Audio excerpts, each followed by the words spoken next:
Këngëtarja e njohur, Poni ka njoftuar nëpërmjet një postimi në Instagram se do të tërhiqet nga aktivitetet e saj muzikore.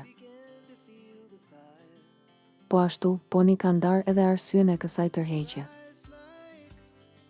Poni ka falenderuar të gjithë përkrahasit e saj dhe të muzikës së saj, ndërkohë që ka njoftuar që do të vazhdojë të jetë prezente në të gjitha koncertet e muajit prill. Të dashur miq, kam menduar të tërhiqem nga çdo aktivitet muzikor. Për arsye se dua t'i përkushtohem krijimtarisë dhe kur kjo të realizohet do të shihemi sërish. Faleminderit nga zemra të gjithë ju që më keni përkrahur dhe mbështetur në çdo kohë. Me dashuri, Poni. Por do të jem prezent në të gjitha koncertet e muajit prill, shkruan Poni.